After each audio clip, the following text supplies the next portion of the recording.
BBC Radio 2. At 3 minutes past 10, nearly 4, time for another edition of Funny You Should Ask.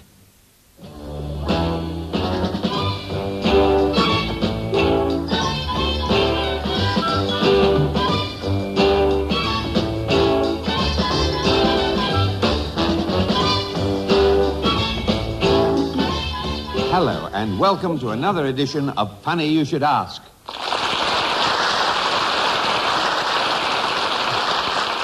A quiz program which spotlights different types of humor and picks the brains of a panel of famous rib ticklers. And this week they are Betty Driver, Ken Platt, and Ken Dodd.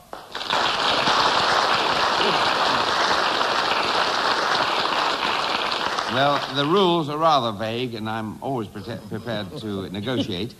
But there are two types of rounds where each panelist has individual questions to answer in his or her own time, and other rounds where it's speed on the button which decides who has the chance to win the point. So, straight on to round one. Something wrong with your bell? No, it's just where I was doing going down. It's the damp. Up to all. Now, we're going to revisit the world of variety for our first round and feature favourite double acts of the great days of variety. Now, Ken Dodd. Here are two comic characters who made a great success in films as well. I want their names, the real names, and the names they used for the characters they played. Sorry, but I thought I was on time. You've never been on time only once in your life. Oh, Will. And tell me, Mommy, when was I on time once in my life? When you sat on the alarm clock. Mother, darling, listen. I'm sorry I'm late, but something thrilling happened. Do you know where I went? I went in a museum. Went into a museum? Yes, went into a museum. What did you go into a museum for? Was it raining? No, darling, it wasn't raining. I went to see an ancient curiosity. An ancient curiosity? An ancient curiosity. And you had to go out to a museum to see an ancient curiosity? Where else could Why didn't you come home to see your mother? Old Mother Riley, of course, Old Mother Riley and her daughter Kitty, Arthur Lucan and Kitty McShane. Yes, that's right. Yes, did you ever see them? Yes, at the probably the Empire, Liverpool, or the Shakespeare. Very good? Oh, excellent. Yes, excellent, yes. They were quite visual as well, weren't they? Yes. Of course, I saw them when I was a boy, and I honestly thought she was Old Mother Riley. You never dreamt in a million. I don't know whether anybody actually saw him dressed as a man. I know I didn't, and I don't know that I've seen a photograph of him anywhere. No. I think he really did keep to his character. Yes. And I'm not suggesting he went on the bus like that, but he...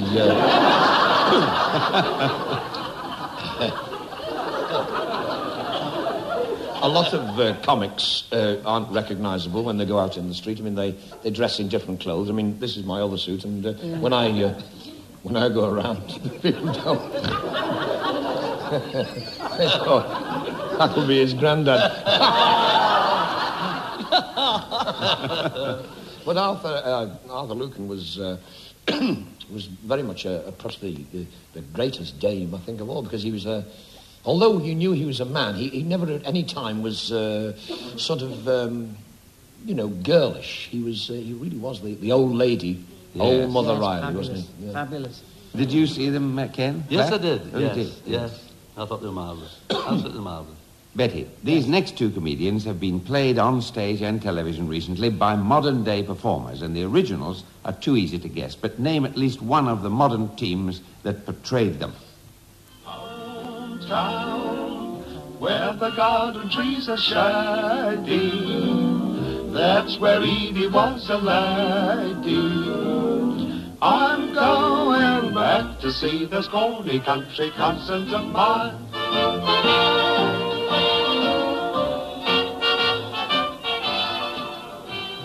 Flanagan and Allen. Yes, they were. But who played them? That's the thing, to get a point, you see. Wasn't Roy Hudd one of them?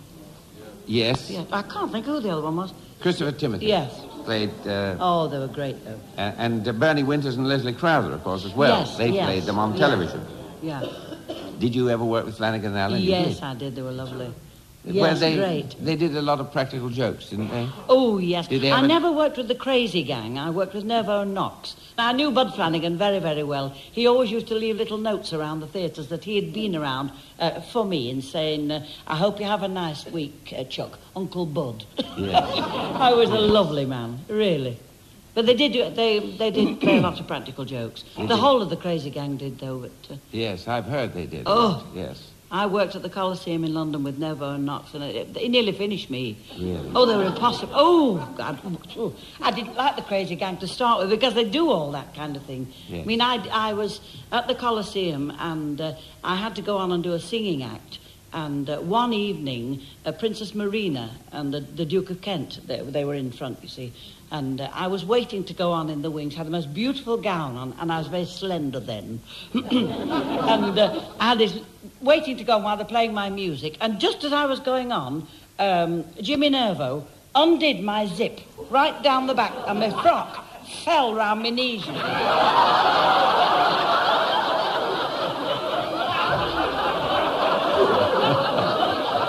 Oh, dreadful. And then, of course, I got over that. We did something, I don't know, and got over that, and I started to sing. And the Coliseum was a huge place. I mean, it really is a vast theatre.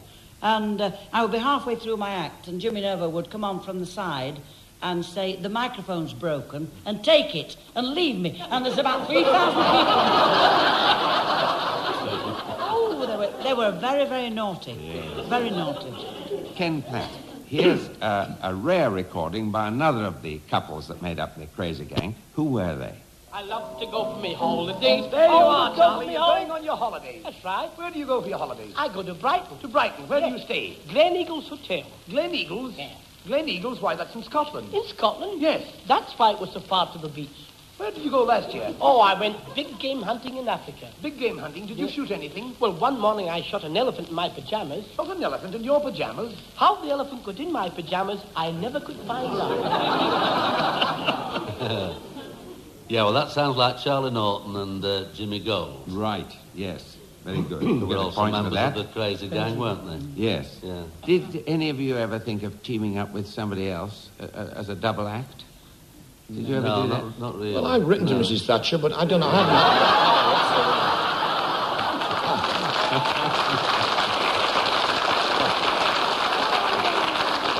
Whether the... I think Michael Foot's a good straight man. Oh, yeah. Yes, but his wardrobe's very limited.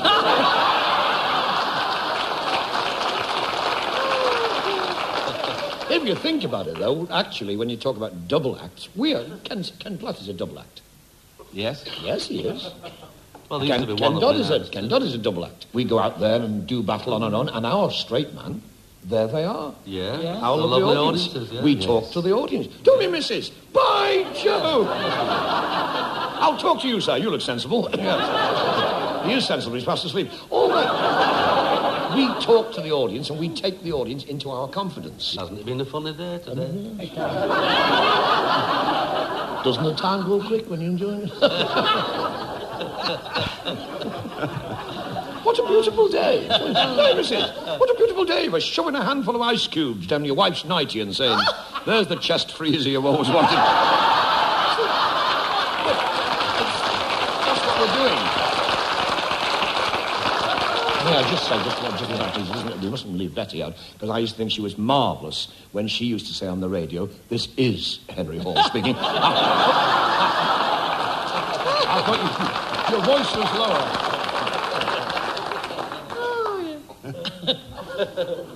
We're going to hear a rare piece of music from a famous speciality act billed as Cleopatra's Nightmare. Not many speciality acts around now. Who were the people involved and what did they do?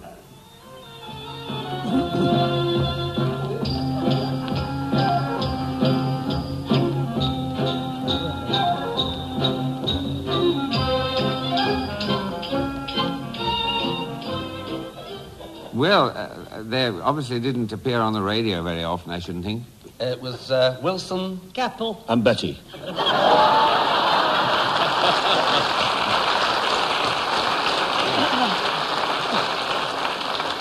1 point each. Well done. Very good. Now, hang on to that point. Yes. I hope you're counting. Did you ever see it live, that act? Yes, I worked with him at Derby Hippodrome. Yes. I stayed in the same digs as Joe Keppel, and he was an American. Really? Yes, an American, and they had 8 Bettys, I think. Right. In fact, one Betty they had was the daughter of a previous Betty. There was a grandmother, a mother, and a daughter, wasn't there? Ah, well, I knew there was a mother and a daughter. In fact, one of the Bettys now runs a pub in Birmingham, and it was last January. I pushed a pile of pennies over there for a charity. A charity. She organises a big charity evening once a year, and this was I think it was the last Betty. Marvellous. And she's about 103, so... You always knew... She's a lovely lady. Sorry, Ken. You always knew when Wilson, Keppel and Betty were in the theatre, because if I was ever on the bill, and I was on the bill with them dozens and dozens of times, I didn't used to look at the names on the bill. I knew they were there by the perfume. They did this lovely sand dance, and they always used to put a beautiful sandalwood perfume into the sand, and it absolutely filled the theatre. Really? And you knew that they were there by that, without looking on the bills. It was marvellous. Now, what about other weird acts of that kind? Have you seen any similar to that? There weren't many, were there? Dog acts, perhaps? Yes. Cycling Ashton. Yes. What was that? The aerial Kenways. The aerial Kenways. What were they?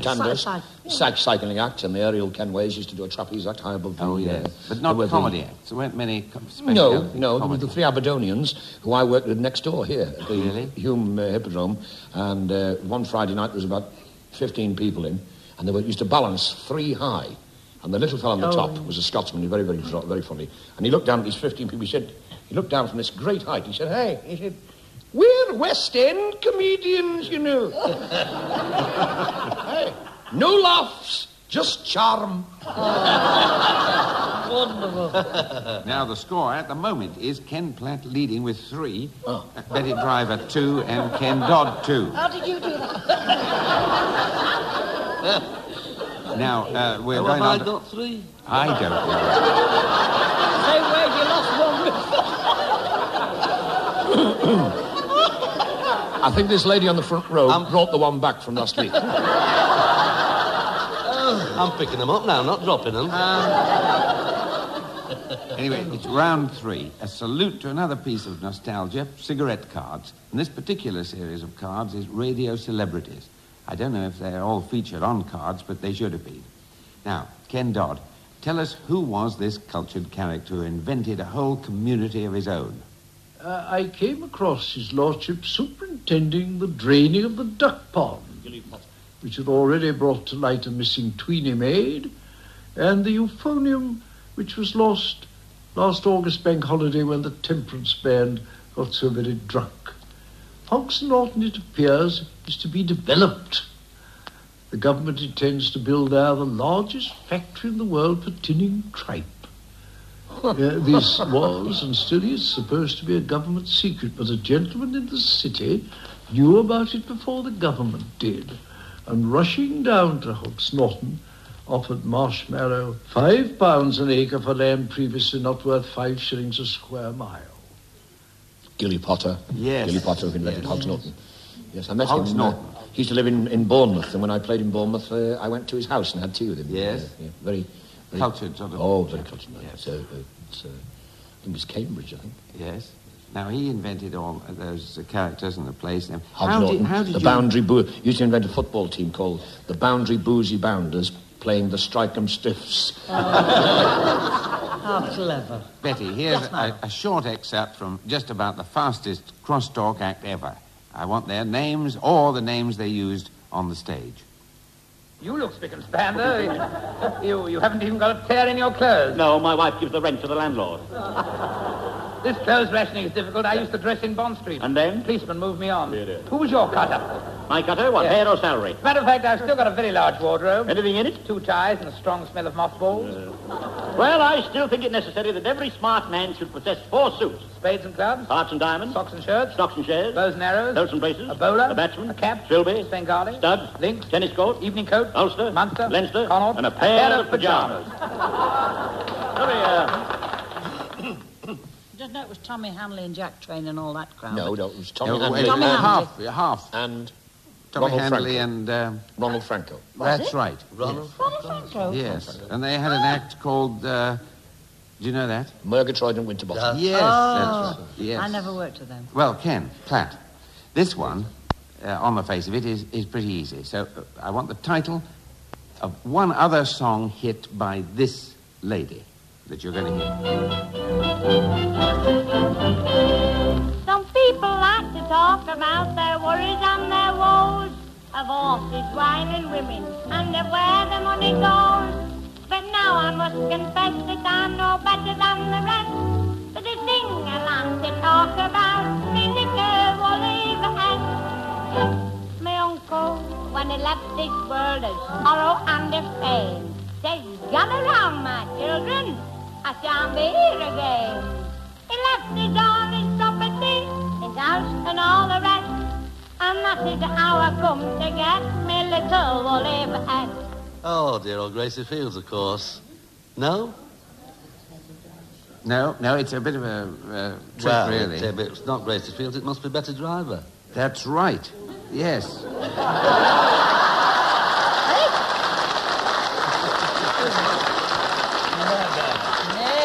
Never. I'll be about 4, I think. Oh, yes. Didn't you recognise it? No. Really? We all said Gracie Fields. Yes. And then I said you used to do Yes, but I was only about 14. You did a lot of records. Yes, quite a But lot, not yes. many with that voice, did you? No. That was just one off. Yes. Because you were with Henry Hall for a long time. Or the 7.5 band. years. 7.5 years. Was that fun? Oh, wonderful. I still talk to him. He's about 83 now, but Really? I phone him about every 4 weeks. He's absolutely marvellous at the moment. He's great. One of the gentlemen of the business, actually. Yes. He was Oh, superb that's to nice. work for, wonderful. Yes, it was the loveliest time of my life. To have You know, it was a- nice when he used to say, as though there was a lot of other men with the same name as him, all queuing up to say behind him. He'd say, this is Henry Hall speaking. Yes. It was extraordinary, wasn't it? So there was thousands of others. And this is my guest night. I mean, that's not the only surprise. Well, round 4. We enter a branch of show business that seems to have more of its share of unusual characters than any other. I won't give you any more clues. Just listen to this record and tell me the names of the people on it and the title of their radio show. I'll take the legs from some old table. I'll take the arms from some old chair. You take the neck from some... Well, Max Bygaves, of course. Yes. And Educating Archie. That's right. Absolutely. Which somebody else was in. Yes. He was. You were in. For 2 years. Yes. I talked to a lump of wood for 2 years. I was going to say, it's... Yes. Yes. I think that's typecasting, that, you know. And did you go on tour with them? Yes, I did odd sort of variety weeks with them. Yes. Which radio stars in America influenced them, do you think? Can anybody tell me that? Edgar Bergen must have yes. influenced with Charlie McCarthy. Charlie McCarthy. Very likely. Yeah. Mortimer Snerd. Mortimer Snerd. Actually, Mortimer Snerd was the very first character to do the "Oh, hello, everybody. He said, Mortimer, how can you be so stupid? Oh, I get up in the morning early. And lots of other characters have tried to do the goofy thing, but Mortimer Snerd was the very first one. Now, Ken Platt, you used to have a doll, didn't you? Do a vent act. Not that I remember. He worked a lot with his brother, who used to sit on his knee a lot. Perhaps it was the other Ken, was it? Yes. Yes. I was the one. I started off as a ventriloquist. Really? Yes. Now, why did you do that? Well, because I came from a very intellectual family. My father used to take the Manchester Guardian because he... Well, he reckoned it was a quality paper because the salt and vinegar doesn't soak fruit quite as well. And I used to read The Hotspur and The Wizard, mostly The Wizard. And at the back of The Wizard, I saw this advertisement which said, "Fool your teachers, amaze your friends, send sixpence in stamps." So I did, and I became a ventriloquist, didn't I? Yes. He'll tell it. And... I remember that. It suggested you could throw your voice. That's throw your voice inside suitcases and the... That's right. And there was a picture of a man carrying a That's suitcase it, with a voice coming out of it. Hello! Yes. And all this, the ventriloquial voice. Yes. And so I had my vent doll figure. I started off, actually, very early, very, very early. I was a baby ventriloquist, but I lost my dummy.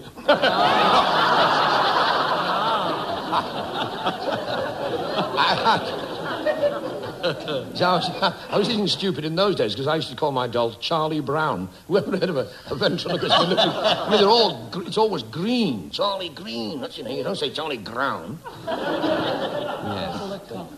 Did anybody else... you didn't work as a vent, ever, did you? No. I Quite had a the few bike people with the do. chain. Oh, Start yes, off like Harry that. Worth. Harry Worth Yes, was Harry ventriloquist. Worth, Oh, yes. Harry Yes, Worth there was a marvellous. But it's cheaper than having a partner, I suppose. In a way, yes. Now, our final round this week, we take a look at the place that every variety artist must have played sometime or another, Blackpool. Now, here's a clip of one of the best-loved artists of the Blackpool scene, who was also a success in the South. Who can name him and his famous sketch? Come here when I'm talking. Oh. Norman Evans. Yes. Go here, if it comes to you again, I'm telling you for last time. Never mind that, I'll come down there, I'll separate you from your breath. Come here when I'm talking. Yeah, well, you tell your mother this, because when there's... Good morning, Mrs. Butterworth.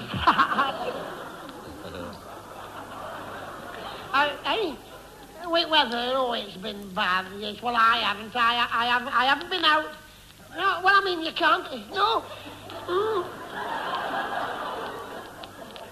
Well, we're not bothering going away till November. We might get a bit of spring then. I don't know whether you're Joe. I saw him yesterday, your husband. He is looking well. Is what? Middle-aged spread? Oh. I'll get some of that. Is it on points? I haven't seen it. Yes, Norman Evans. Yes, that's right. You were in pantomime with him, weren't you? I was. Oh, you were. I was at the Manchester Yes. Palace. He was with a twanky and I was wishy-washy.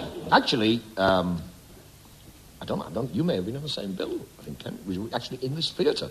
We were recording a midday music hall or a variety fanfare or one of those when he had a bump in the car and he lost the sight of one eye. Oh, yes. I remember them, everybody, all the people in the control room, all being very anxious, and Norman Evans, because he's perhaps the biggest star in the north. Yeah. And he had this. He always liked cars. He always liked fast cars, big cars. He was a marvellous, wonderful man, very generous, very warm-hearted. I remember I did my first ever radio series with Norman. Yes. In Blackpool. Now, when you talk about Blackpool, why is that such an important place in show business? Well, it's the capital of show business in Britain, isn't it? Well, it is really, yes. So when I first went to Blackpool 25 years ago, there were 14 live shows. Oh, yeah. 14 live shows, all in one resort. And each one, practically all of them, owned by different managements. And each one competing. So everybody did their very, very best to try and get a more spectacular show, a better show, a bigger show, a funnier show than everybody else. And that's why the competition made it absolutely wonderful. I started at the Central Pier. Yeah. Where did you were at the Queen's, weren't you? Yes. No, I did my first ever season in Blackpool at the Winter Gardens. Winter Gardens, right. Then I went to the Queen's. With Jimmy Brennan. That's right, yeah. I was at the Opera House. The Opera, of course.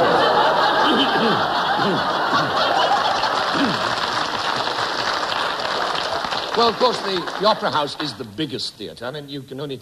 Big people have to... Big stars. I mean, if you're a big star, you have to go in there. There you are. Now, listen, Peter, when I was 14, I worked with Norman Evans for 3 years. I was the leading Not when lady. you were 14, when you were 14, 15 and 16. Yes. I was...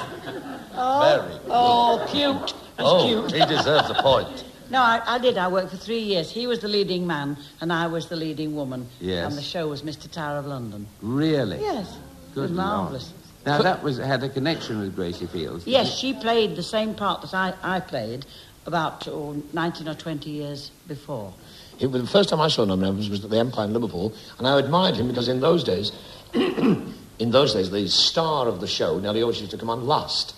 They had to wait for the... and they used to sit through... because they were marvellous and wonderful acts, but nevertheless, if you'd gone to see the headliner, you know, you had to wait until the end of the show to see him. But not Norman. Norman went on first. Yeah. As soon as... In fact, I don't even went for the overture. As soon as the curtains went up, Norman Evans went on stage, and I thought, you know... I thought it was marvellous. Yeah. And ever since, I've always thought to myself, well, there's only one person should go on at the beginning of a show. If you've got your name on it, you should be out there warming them up for yourself. You don't let some other poor fella go and do it for you and then just stroll onto his lovely warm audience. No. Get stuck in yourself and do the... Nice. I mean, if you're going to antagonise them, you may as well do it early on.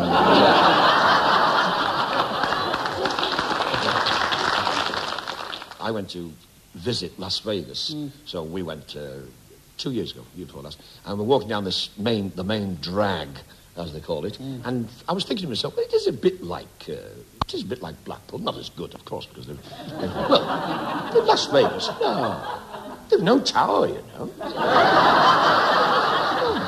No, Blackpool Tower, we're the only place with a seagull's lamppost. And I was walking down the main street of Las Vegas, and this young, I promise, this is true, this young fella came up to me, and a young fella, 25, right, he said, say, bud, do you want to buy some hash? Oh, what a daft place to sell Irish stew in the middle of the desert. You wouldn't get this in Blackpool. All you get in Blackpool is some big ginger-headed lady standing outside a stall and saying, do you fancy a cockle? Well, on that happy note, we'll finish this week's show. I'll give you the scores. This week in reverse order. Ken Dodd, 4. Betty Driver, 4. Ken Platt, 5.